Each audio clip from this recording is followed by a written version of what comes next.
You know, when I first was asked to do this, and I saw the word global, it sort of scared me. Because when you think of global, you think of the picture of what's going on in Syria, what's going on in Iraq, what's going on in so many countries. And I actually get a picture of, you know, the refugees swarming and moving. What's the feeling you get when you see thousands and thousands of human beings moving along? It's almost overwhelmed, yeah. Something in you, in protection, might step back and shut off. So you could say the numbers, but you won't feel them. When we were working with a hospitality house for refugees, I would see those hordes coming from Africa, walking, and the looks on their face, try to remember the look on the face. What is it? Nothing. That's right. So I was working and we got a call from Father Telhorst, would you believe, who said, there's a woman who's been dropped off at our door by a truck driver. And she's not from the United States. We told her to go call Catholic Charities and she didn't know what a phone was. It was like, you do refugees. Come and get her. You know. So we went to the cathedral and we picked up this lovely, shy woman. I'll call her Sophie. She was from Rwanda. She was in a little village, tiny little village. She was at a prayer meeting when the guerrillas, the Hutus, I believe, came into the village and just slaughtered. And she managed to run home and found her 2 children and her husband slaughtered.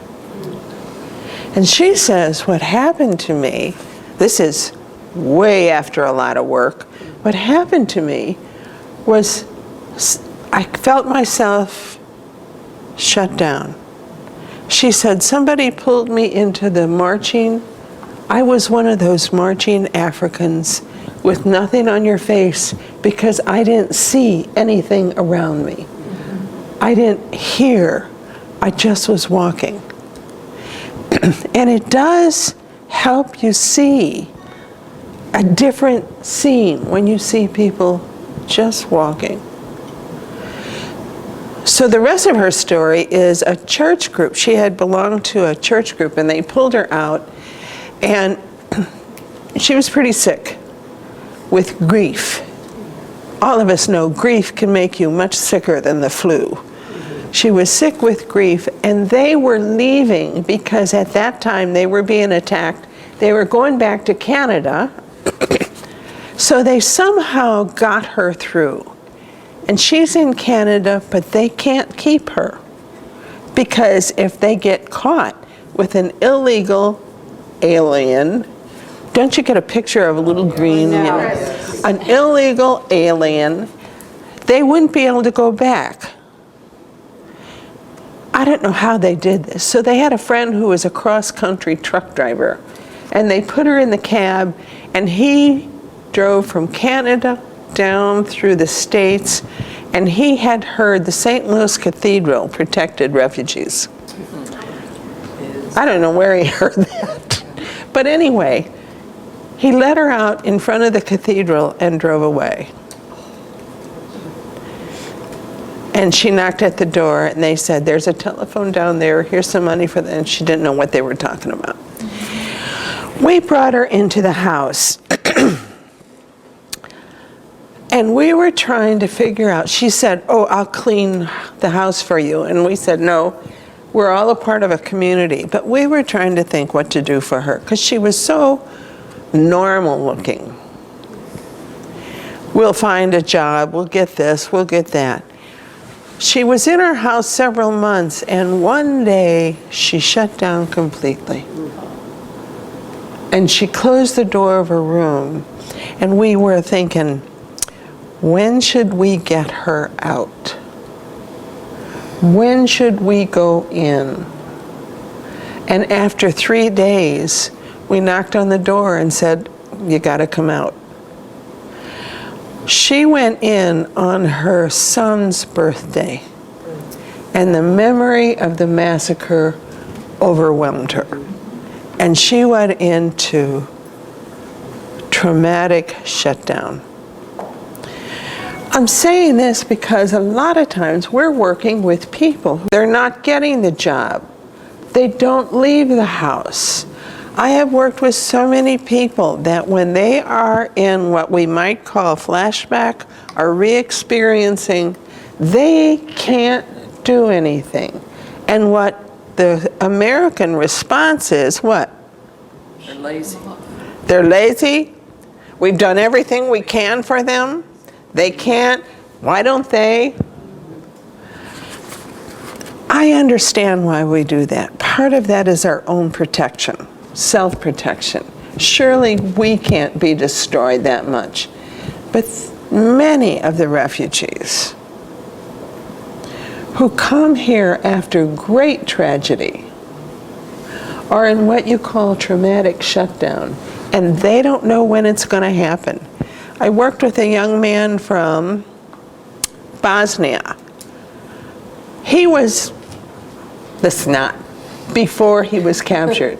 He was in the military, he was promoted young, he had authority, he had everything he wanted, and he was captured, and he didn't get out till 8 months later. He was traded, I think, because he was an officer. This man had to have all this rebuilt. Torture is lasting. You don't get done with it. You usually have massive medical care and massive emotional care. He got out, I think he said, he was sort of gruff. He said, in your measurements, I was about 62 pounds.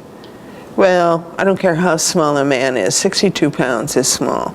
He came out a skeleton. It's interesting, we worked long and hard together, and I really came to care for him. But what he said was, he once brought me a Christmas gift, which was the most decorated Christmas scene with little lights going like this all over, because he wanted to respect my religion. He said, I went into captivity an atheist, but in my worst torture, my worst time, I knew there was a God. And he never explained that. He never talked to me any more about it. He came out believing. And he came out a different person. He was humble, he was kind, he wanted to help, and he was totally disabled by the torture. So when we look at somebody, I talk about what you call post-traumatic growth. Was that growth or diminishment? We talk about growth and diminishment as if they're opposites, but often, those of us who are getting a little bit older, know that they walk hand in hand. Mm-hmm. He was crippled. And he was kind. He was crippled.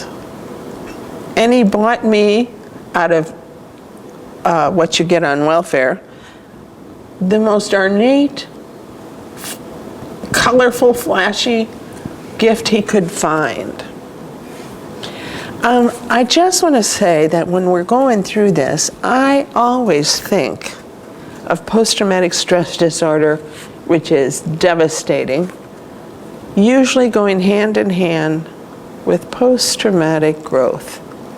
Do you know Christopher Reed? Mm-hmm. Mm-hmm. He didn't get better, did he? But what do you think of when you think of him?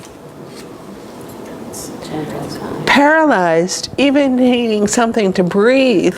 He gave talks, he advocated, he went to legislature, and he worked for the disabled. He had profound trauma, and he had profound caring. The trauma took away his meaning. The caring gave meaning. And sometimes I believe when a person comes and they've been tortured and they are in the midst of traumatic destruction, it is faces like what I am looking at right now that give people the courage to have traumatic growth. Who is the woman who the child was disappeared and she started an organization for disappeared children? We have countless examples of when unspeakable pain destroys somebody. And we have countless examples of when unspeakable pain, there's that seed that grows out to new life and love. It's not a romantic love, but it is tough in there, and it's been watered with the liquid of suffering. People can come out more compassion. Now, I want to talk just for a minute about culture.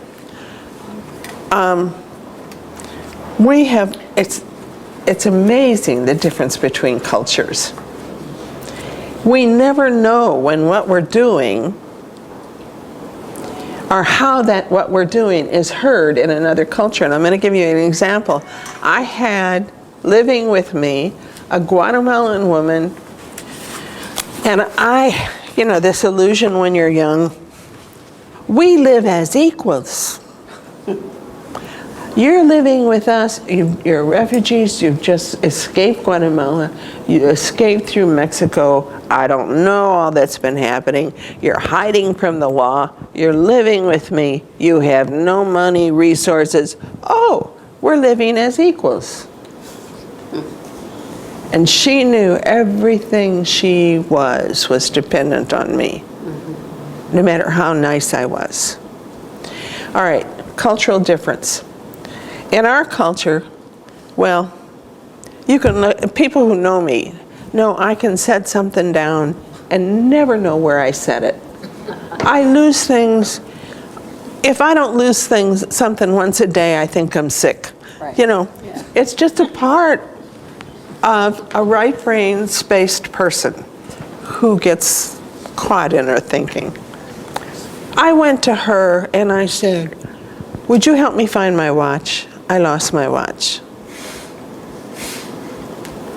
And she shut down and showed such hurt in her face. Why do you think? What? You thought she stole it? Yes. In her culture, that's how you confront somebody. And so I, the powerful one, confronted her on stealing my watch. And I had no clue, and she had no clue. Cultures are so different that sometimes we're chatting and we don't really know what each other's saying. Anybody who's lived in another culture knows that. We don't even know what each other is saying. So, when we're working with other cultures, we can bring our understanding and cause trauma. Or we can bring our listening. People don't mind if you're curious. People don't care if you say, what does this mean, or how did that happen? People are thrilled. But sometimes we don't know how to say, Help me understand here. I don't get it. I sometimes find, help me understand, I don't get it, I'm lost here, is as holy as saying, Jesus bless you. We are blessing people and blessing ourselves when we can find, it's tricky for us, ways to step down, ways to look up. And it's wonderfully, it's wonderfully healing when someone else can say, when I can say to a Guatemalan who's beat up, tired, sick, and depressed, let me hear, tell me. I think the holiest words in the world are, let me hear. It's odd saying this to you because all of you as Sisters of St. Joseph and Sisters of Anything, we've been through so many listening lessons. We have learned how to repeat what each other says and this and that, but our main brain working is, I know what you said, I heard it. And we work and work. When we're working with immigrants and refugees, we work and work to say, let me hear. So, I am now working, pray for me, I want to go back and work with the sisters from South Sudan. They come across the border because it's too dangerous to go into Sudan, South Sudan. And my community is financially okay, but they won't be if they have to pay ransom. You know, I hate to say it's all financial, but a lot of it is. You know. Well, we never promised to pay the ransom. I know. And she said we didn't have to. Right. Don't worry about paying any ransom, leave me. I know. So I'm working with these sisters, and I'm very conscious that we're a different culture. The sisters were formed, the congregation was formed in that part between South Sudan and Uganda. So there's a sort of a mother house there and a mother house in South Sudan. These sisters, in their formation and in their learning and studying,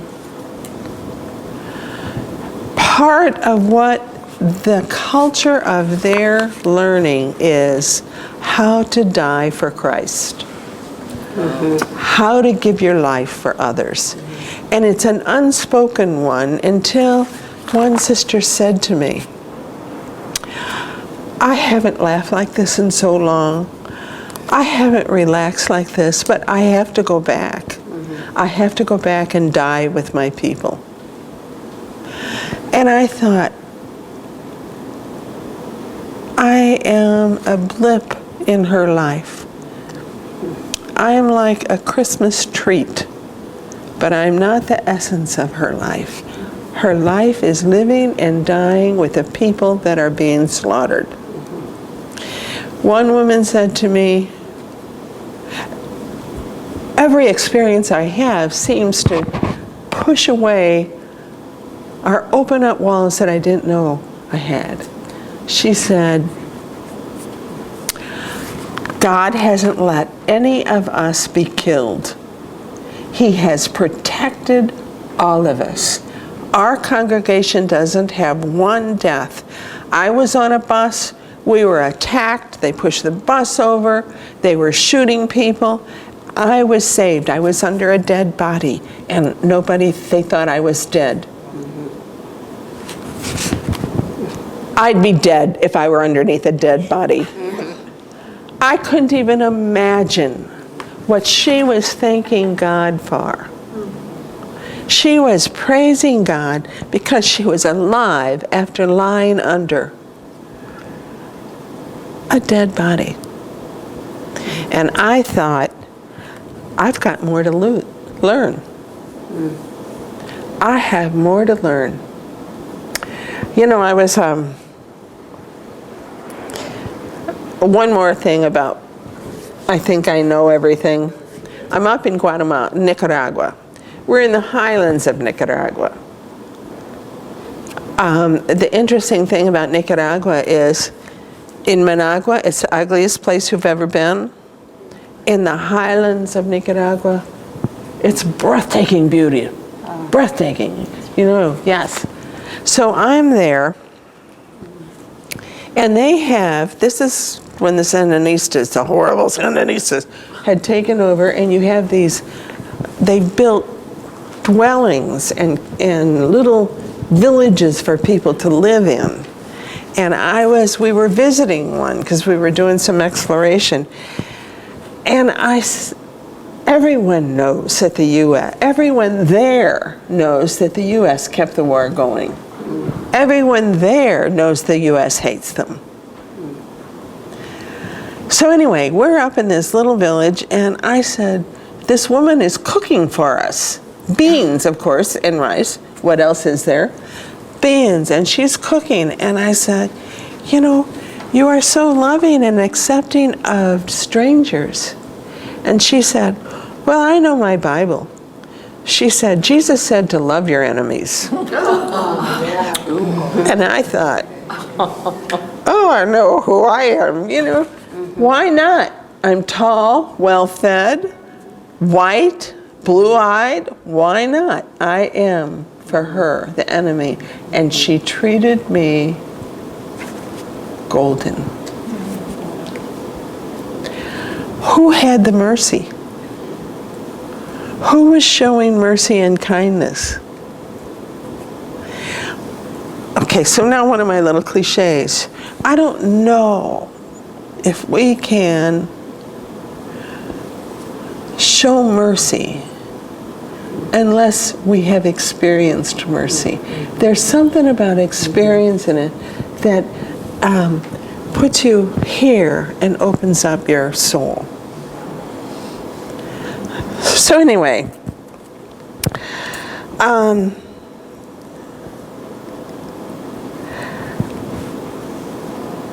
going to talk a little bit about the brain, because we have great requirements of the brain, and the brain has its own mind.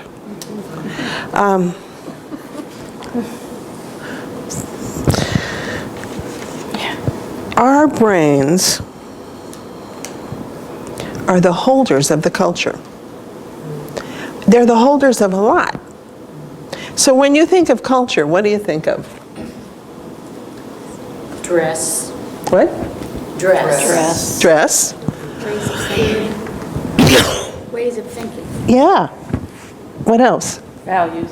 Values. Family relationships. Yeah. Customs. Language.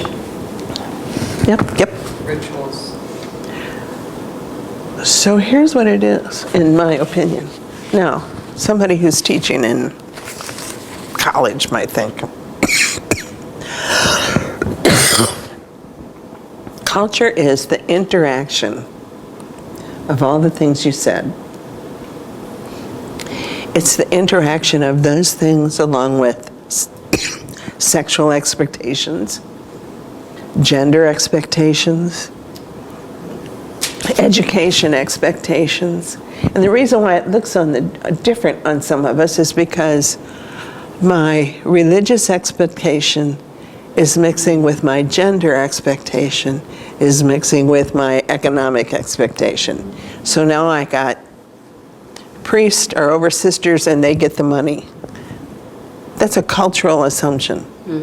Because different things. Now someone else might go, religion, culture, sexual expectations and money. It might be, I'm a sister of St. Joseph. I've got to earn the money to support my other sisters, and you, sir, you know, it's like depending. So it looks very different. So it's very hard to define. But our cultural expectations really do overlay how we interpret anything and everything. So what do you think the cultural expectation of my Ugandan friends when I go to Uganda? They're dark, dark, dark. They're a Choli, so they're a somewhat oppressed group. They have a history of surviving war. They also have a histories of NGOs coming in, doing what the NGOs want, not what they want. All right, they have all that flashing around, and I come in, and they see, oh my God, she's old. They see old, so immediately their hands go out. Before I ask for help, they're helping me. I have to tell you this though, when they put their hands out, I start to trip. You know, the suggestion, I'm very suggestible.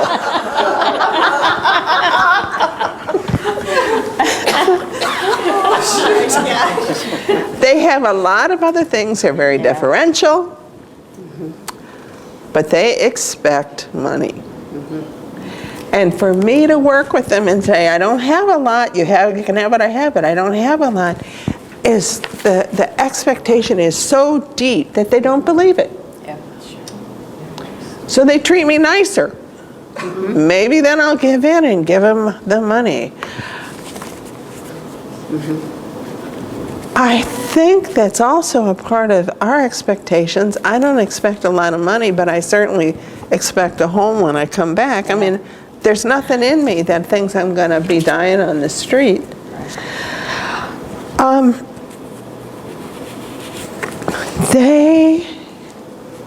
Your culture is developed often by living in situations for generations, and the culture changes, becomes static, or is built up around them. So, I was looking at a people that had survived war. They didn't survive war. I take that back. They were much poorer than they were before the war. So many of them didn't have the land that they had before the war. By the way, the war destroyed their farms, and the government after the war took them. So it's a complicated geohistorical place, but they're poor. The loss is so profound, you can see in it, and they're determined to use that loss to understand others. So the people that I worked with are working their tails off trying to help people, because that's what they found helps heal the trauma. Trying to teach people how to help each other, how once again to form those little communities that support each other, how to teach people to care for each other. And remember, what does trauma do? Trauma isolates. Sometimes if you are too hurt, a grace thing is to turn to somebody. A trauma thing is to go in. Another thing a trauma thing can do, unresolved or unmanaged stress, insecurity, trauma, or fear in our lives can lead us to project onto others hatred. I'm going to tell you a story of, I use hypnosis sometimes. It's light hypnosis, it's not your big guns. But hypnosis is a wonderful thing. So I was working with a man,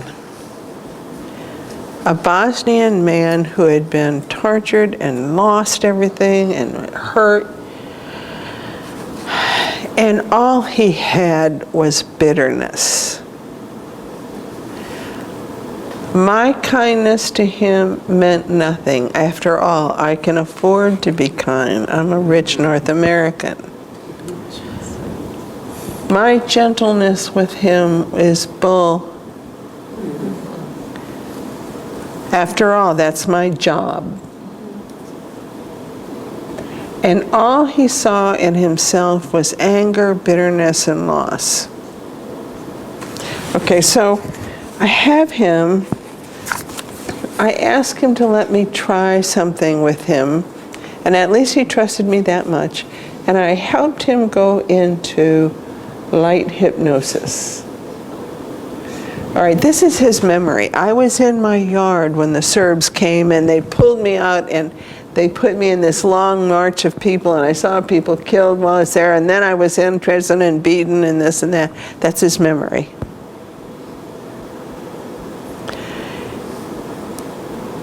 In light hypnosis, I had him describe the yard. In the yard is his little house, and his wife and daughter are in the house. And in hypnosis, he remembers that he didn't fight when the Serbs came because he was afraid they would look in the house and take his wife and daughter. And in hypnosis, he's Muslim, I'm Christian. I didn't say Jesus at all. I just kept saying, it's amazing how you would lay down your life to save the ones you love. How strange that you would have the strength to give your life so that the ones you love could live. And I chanted it while he's in hypnosis, over and over. And when I brought him out, he was a different person. I said, tell me about the abduction. And he said, I do it every day. I would do it every day that they would take me and leave my family. This man, the seed, trauma makes you forget. Trauma makes you forget what went before. It makes you forget why certain things happen, what you were doing with different things. We can't help but be affected by our experiences. Some of us come out of those experiences with diminished capacity. A woman who's been raped might not want to leave anymore. I got on an elevator with a young black man. And he gets in the corner saying, you're all right, lady, you're all right. I thought, yes. What was his experience? He's acting out of an experience that was painful and accusing and this. And he's in there, you're okay, lady, you're okay, I'm fine, I'm over here. And I felt bad for him.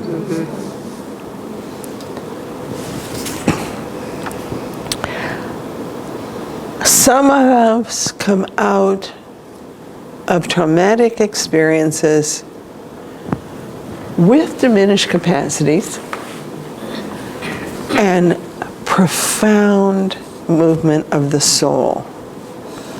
So in the growth or our movement toward unity with God, unity with the Christ, sometimes things we value get hewn away and the depth of what we have gets deepened. Let's see. So I'm going to do Muriel Price. Do you know her? She's a therapist that has worked with trauma, and she says, let me see if I can find where it is. You notice how I follow my notes exactly? I have put so many stories out of place. We cannot help but be changed by experiences. Some of us come out with diminished capacity, and some come out transformed with new perspectives, new energy, and greater compassion.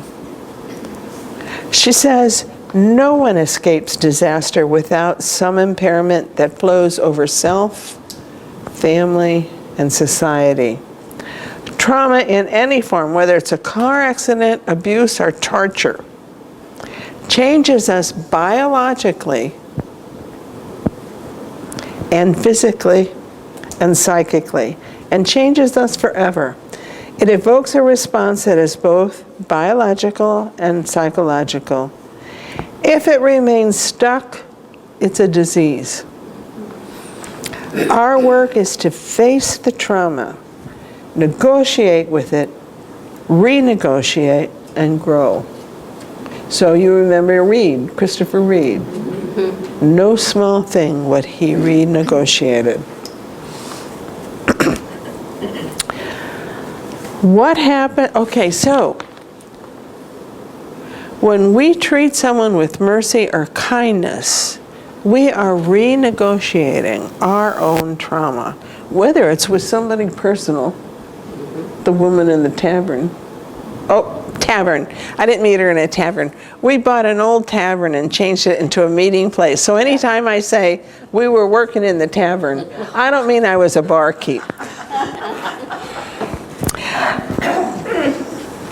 She says, when one door of happiness closes, another opens. But often we look so long at the closed door that we don't see the door opening that's next to us. We are permanently changed, both mind and body.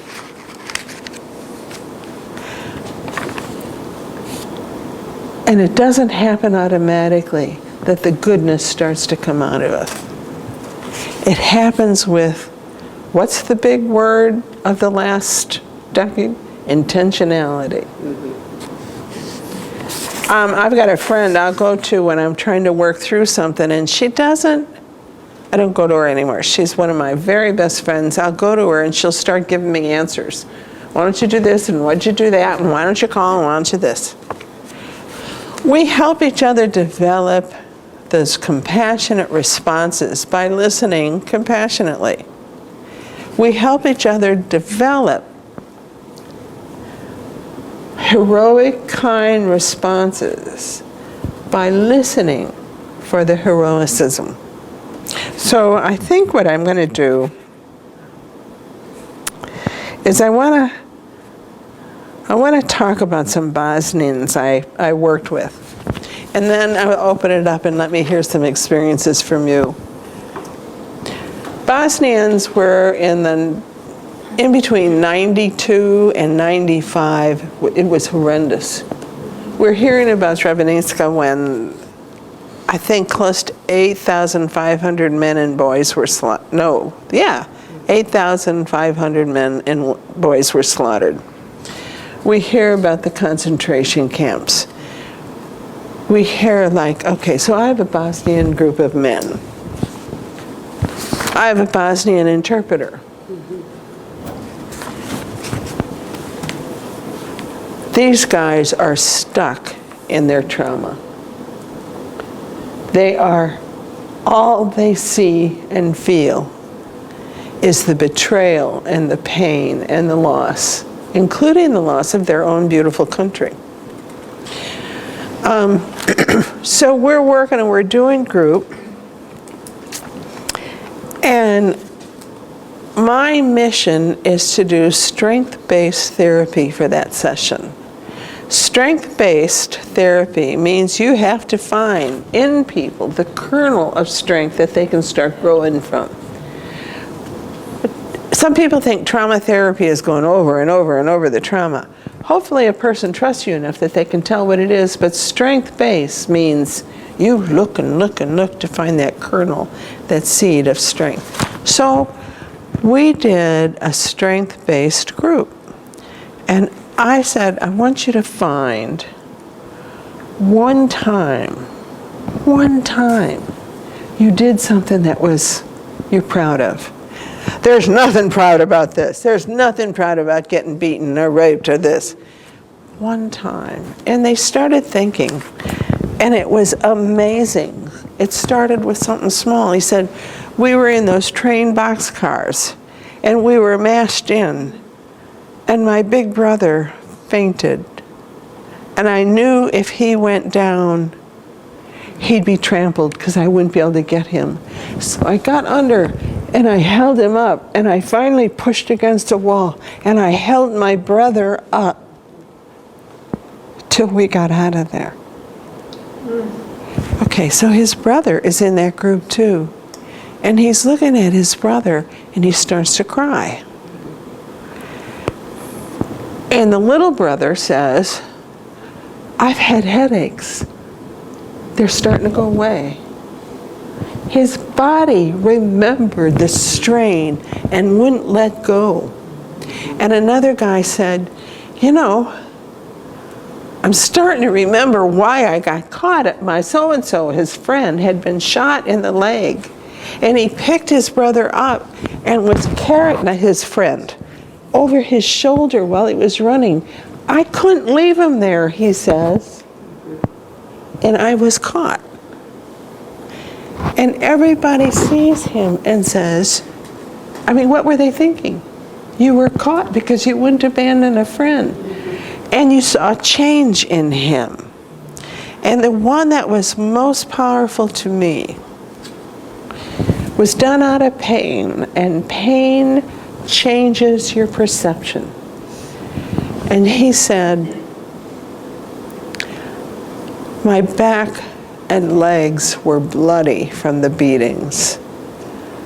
What was worse is I was so scared. I was in my house. Don't think our house, think their house. And I couldn't move. I was lying down on a flat bed, feeling sick with fear, and I heard a knock at the door, and I thought, they're coming for me again. And the knock was panicky. And he said, if I get up and let him in, I'll be taken again. And he crawled off of his bed, and he made it to the door in sick fear and opened it. And it was two neighbors that were running to hide and flee. And he let them in, and he said, see what a coward I am? He was so filled with pain. And when he looked up, all the Bosnian men were standing around him. They stood up for him because these guys are finally being able to recognize the strength in their suffering. And I think, for me, the interpreter said, you're not paying me for this. This was the most profound moment of my life. For us, in our own suffering, in our sister's suffering, in our work, we can't avoid the trauma if we're open to people. If I go outside in my neighborhood, I can't avoid the trauma. But I don't have to accept destruction. And I don't have to accept the destruction of my neighbors. Part of our job is to turn the neighbor who might be afraid or might be mad at me into a dear neighbor. We create the dear part of the neighbor. There's one story I wanted to tell you. I forgot because I got wrapped up. But it's a story where I did my best and it didn't help. Which is something I have to, you learn, you take this training, you take that, and okay. I worked with a Bosnian woman who had arthritis all built up in here and here. Her hands were gnarled, her elbows, everything. Okay. When her son was 12, he was pulled out of her arms and taken away. All right, I want you to do this now. Yeah. Hold on to this kid. Mm-hmm. Hold on. And feel him pull out of your arms and see what happens to your body. Oh. Mm-hmm. And holding her body this way for so long, physically, she started to build arthritis and all sorts of stuff. It's not in her mind, it's in herself. Yeah. So we worked with, you're going to have to do a couple more things with me. We worked hard. I thought, this woman, okay, I want you to pick up your baby when he was first born. What was it like to hold him? And she went like this. Look at her shoulders. Pick up the baby. See how your body becomes. And then I told her, bring him up to his face. You know how babies slobber on you? You know, they do that funny kiss. And her body relaxed. And then I said, okay, now he's getting ready to go to school and you're kissing him. I want you to let him go to school. So what I was doing was working with her muscles, working with all of her body that had responded. For that little bit of time, she had relief. After we were done, I went back the next week and she's back like this. And she said, no, I'm not going to let go of him. I can't let go of my son. And she made a choice to get out of therapy because to relax would mean I let go of him, and she couldn't. The profound suffering that people are stuck with and often in their souls need to hold on to it left me deeply humbled. Well, you know, as we're talking, memories are bringing up 1,000 more stories. So I want to thank you very much for your attention and keep the memories going, keep sharing with you.